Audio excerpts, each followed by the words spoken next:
So after I got done ogling over there, the great thing about DFW is that it's big, but it's not insane. I've seen videos of EYF, you guys, and I want to go so bad, but I think that I would have to, I don't know, maybe we'll hide a drink in a thermos or something on the way in there just to keep you relaxed. Oh my gosh, there's so many people. I'm sorry, there's a spider outside of my window, and I'm pretty sure it's outside. I'm just trying to check. It's just one of the little gray garden spiders. I mean, we live in Texas, okay? Like, it's below the size of a quarter. I shouldn't be concerned. Do you know? It's on my Instagram, and I'm recording on my phone, so I can't look, and I'll put her name right here. But the lady behind O Wool, which is beautiful yarn if you haven't used it, they just bought a new farm, and apparently she found her first huntsman spider in her house. And she put up a post that said, "I'll spare you the photo, but if I had not lived in the woods for the last 5 years, I would be selling tomorrow." And I was like, come on. It can't be that bad. I mean, I don't like him either, but I mean, whatever, so I go to Google to say, no. I Googled it, you guys. Now, 10 years ago, I probably would have been the, I hate spiders kind of girl. They don't scare me. I just want them over there. Like, I just don't. Something about the way that they're built weirds me out a little bit, which I'm sure it does most things. It's a very alien build compared to like a mammal or anything like that. Okay, so a huntsman spider, for all of you who don't know, is not a proportionate spider. So, a tarantula, for instance, like its body is pretty proportionate to the size of its legs. Like, it doesn't have just these like crazy weird legs and its giant body. It's nothing like that. It's pretty proportionate. It has fur, which is a little weird, but that's cool. So I can do that. Wolf spiders, I'm fine with that. Brown recluses were cool. Even the banana spiders, the like phosphorescent ones with the crazy spindly little legs that create the giant webs that are just in the middle of the night in the jungle. Weird. I can handle all of that. The huntsman spider is more along the camel spider trek. So if you know anybody who's ever been deployed in Afghanistan or Iraq, or you've ever had the misfortune of seeing that YouTube video, they're more in that vein. So basically the body, honest to God, what it does is it looks like a wiener dog in a Halloween costume with the spider legs that just hang out here and don't really do anything. That's exactly what it looks like. It's so unproportionate.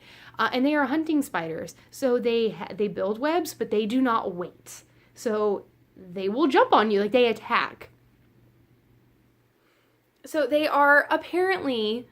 They have a little bit of venom, like all spiders do, but they're not aggressive. They will do absolutely anything they can to get away from you, but they are so big. This thing, I swear to you, the one that I saw on the website was probably like the size, not really the size of a football. I'm freaking out, but it was huge. And I have to admit to you, had I seen that on my wall, I probably would have just burned down the house. I'm not gonna lie.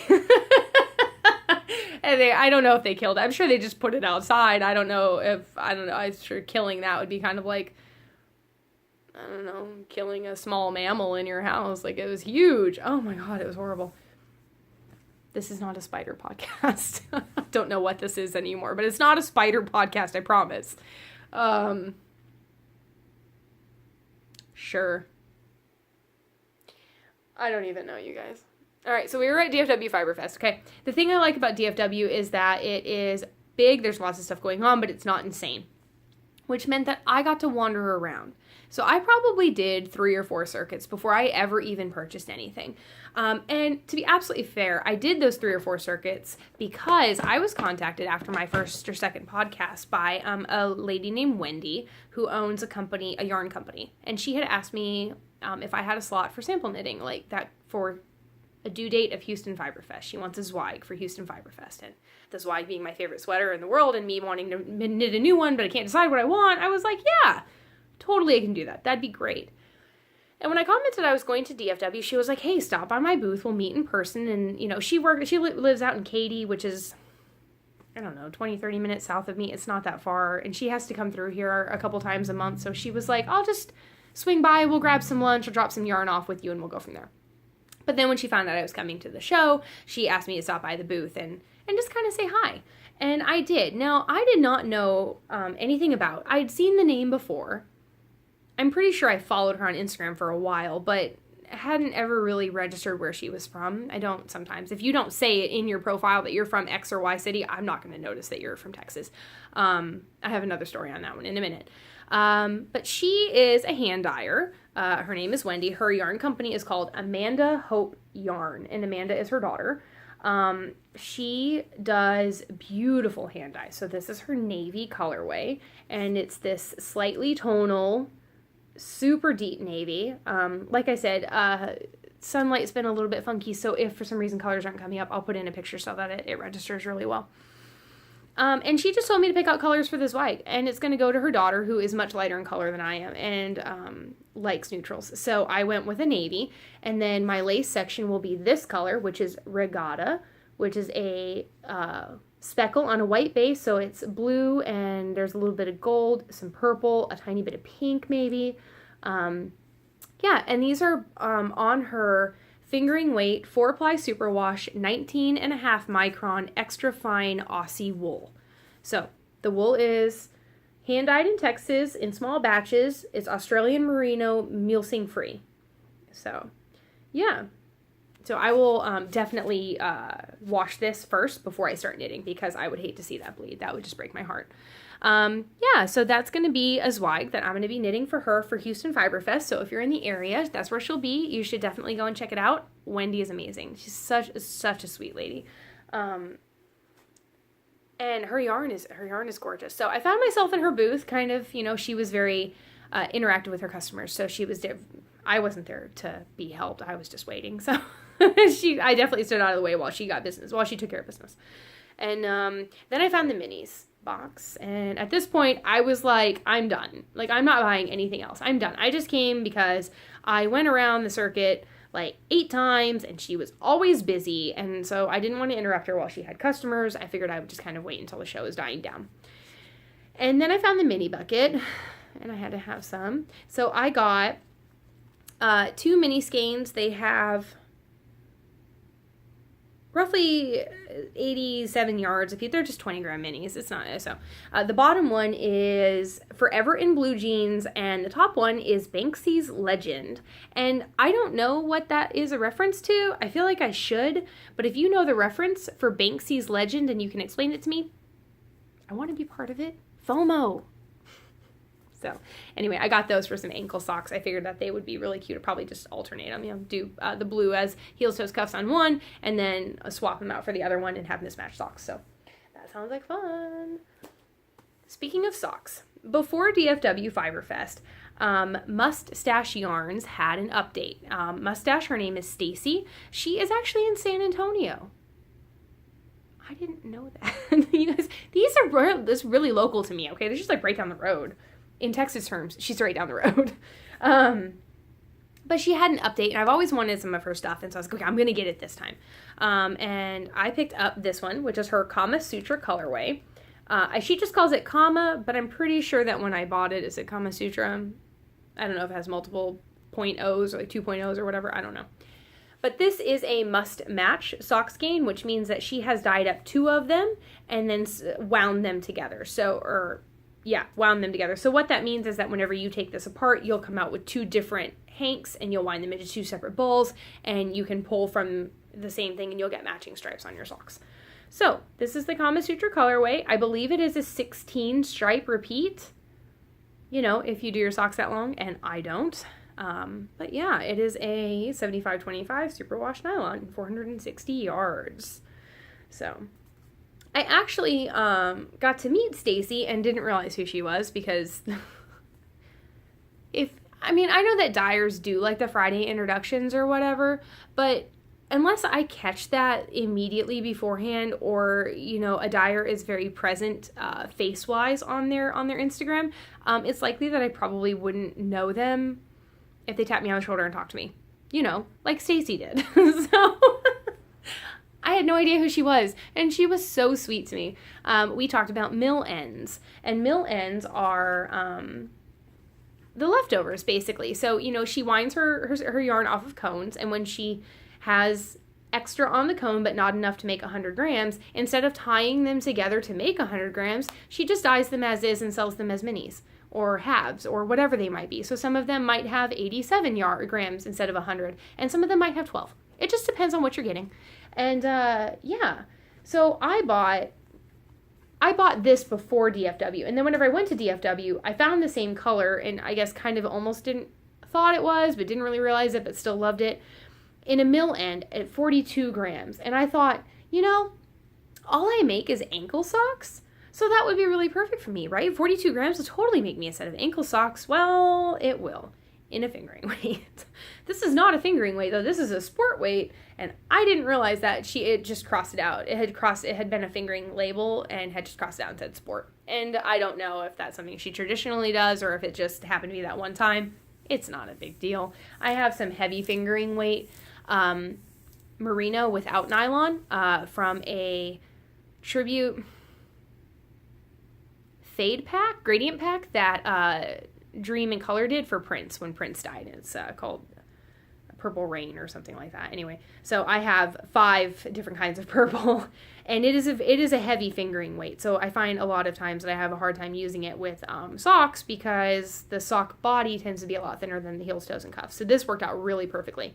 So this is the color that I used from that pack. It's this really deep jewel tone purple, kind of like a, I don't know, blue tone, kind of grape jelly color. And then this is my sock. So here are my stripes.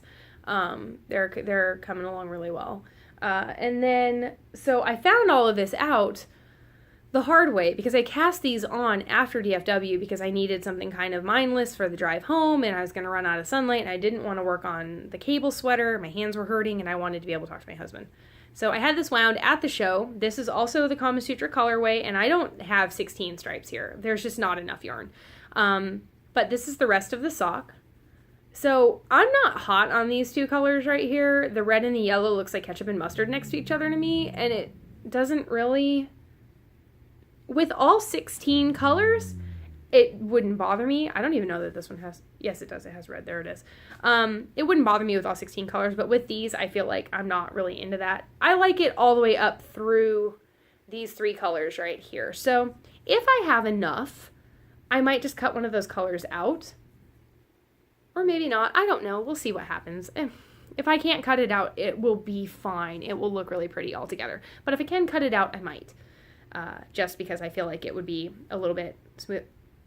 I don't like red. That's what it comes down to, guys. I don't like red. I like really blue reds. I don't like kind of yellowy, bright Coke bottle red, I guess. Like, that's not really my color. Not a big deal. I'm just prejudiced. It's fine. I'm working on it. I'm trying to be more open. Gigi of Gigi Made It has challenged me about this thing because I don't really like orange. It's like a personal insult now. To find something else. Anyway, also at Mustache, I purchased this beauty, which is Cassiopeia. So it's a dusky navy kind of color with some really pretty light, like robin's egg blue and some yellow and some hot pink. And it is on her sparkle socks or her Ritz sock base. So yeah. So I got those. So self-striping. Here we go. And like I said, she was just absolutely really lovely. Yeah, so after that, where did I go after that? Oh, I found a really cool booth that I'm really excited to tell you guys about. I thought it was really great.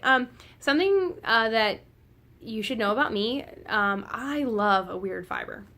I just do. Some of my favorite yarns have had like camel and I like alpaca or like Angora. My favorite fiber to work with though is yak. I love yak. And I think yaks as creatures are super cool. They're just really fun. I don't know what it is. There's something about it being that huge and black and shaggy and it just makes me really happy. But I found a company there at Houston. Was not in Houston. They're in Dallas called the Buffalo Wool Company. And they do, they do products in bison fur, bison down, excuse me. So bison fiber is ultra insulating, wicks moisture, really soft, amazingly comfortable. And it does say here that bison down is approximately 12 times warmer than wool and much softer and more comfortable. Now, I don't know about that. I'm not going to get into any wool arguments with anybody on here, okay? So don't at me. Don't do that. But they did sell, they have a felted hat. They have socks, boot liners, gloves, hats that were already made. And I have to tell you, it was beautifully soft and squishy. So I got a set of minis.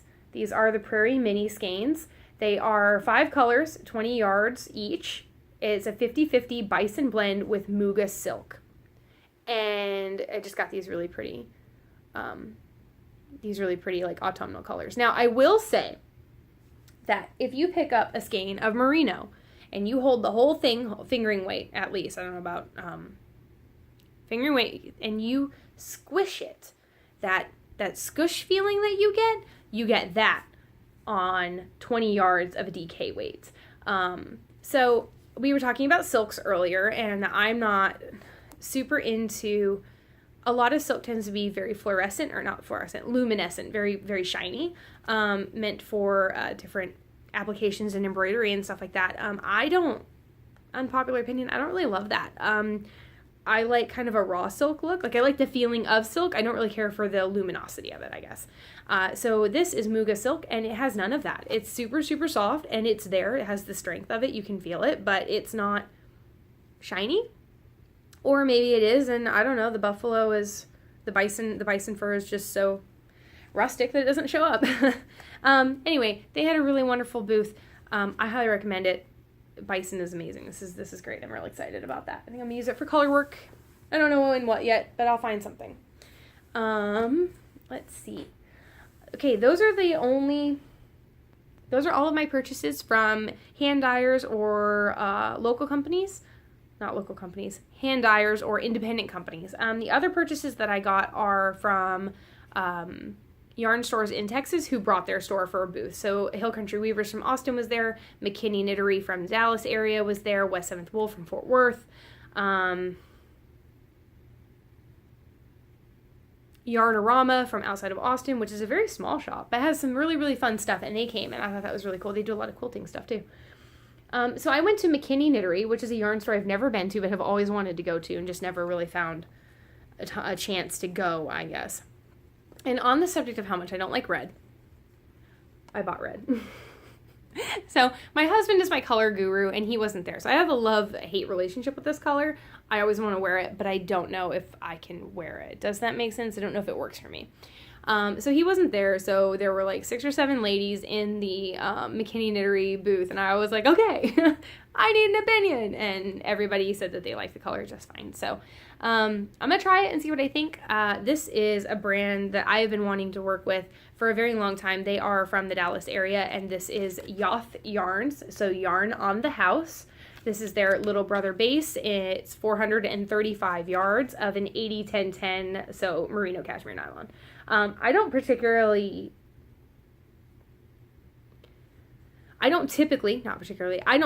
buy cashmere. No real reason for it. Usually merino is soft enough for me. But yeah, I wanted to try it out, and I have no idea what it's going to grow up to be. So I have 4 skeins. I have plenty for a sweater, especially the way that I make them. You know, they're semi-crop. They have 3/4 sleeves.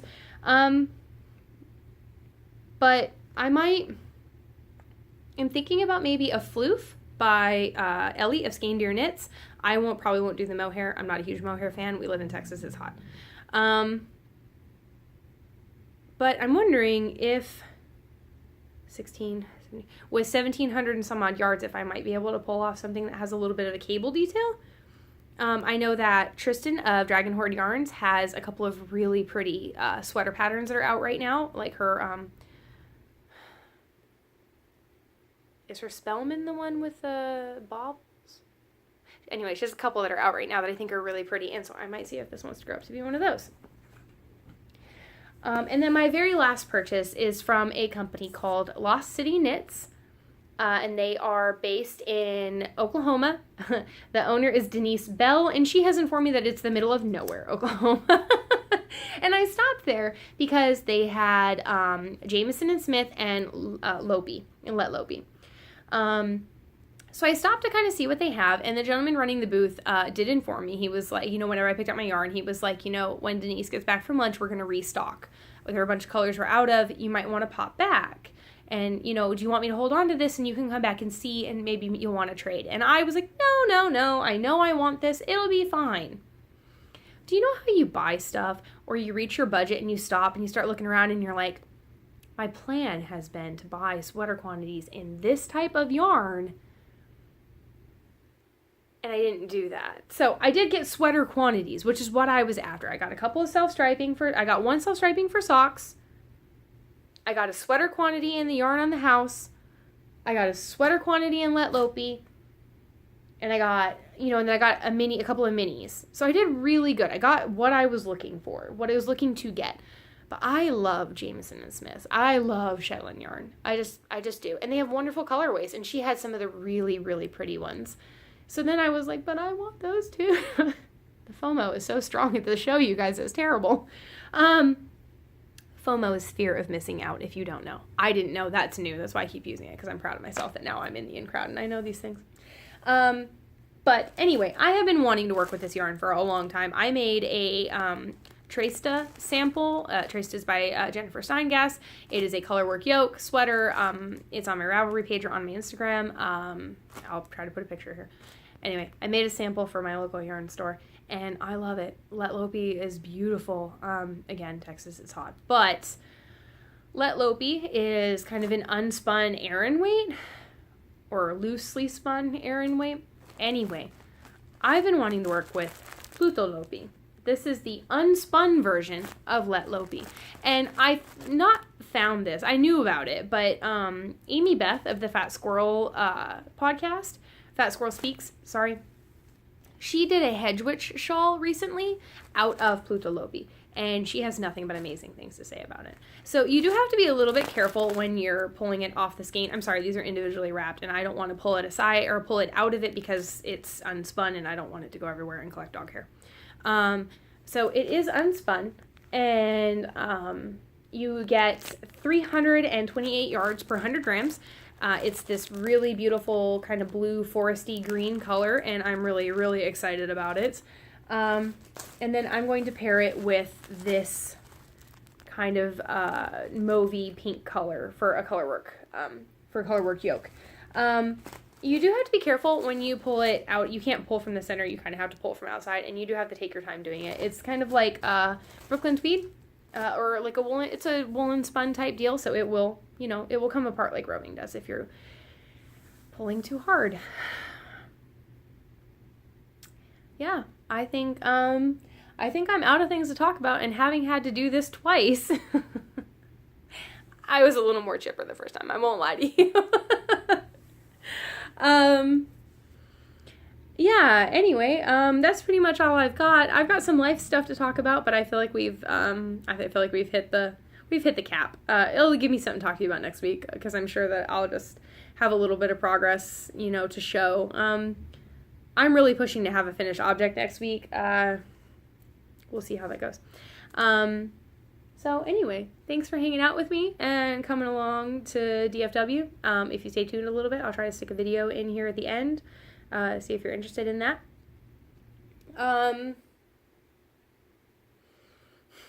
Yeah, I've got nothing. Okay, I will talk to you guys later. Thank you so much. If you like the video, give me a thumbs up, and if you'll hit the subscribe button, then you'll be notified whenever I post up another episode. I hope you guys have a really great week, and that it's not ungodly hot where you're at, because it is here. So, yeah, all the knitting and iced coffee, or whatever your vice and whatever your poison. So, lots of crafting, and I hope you have a great week. Thanks.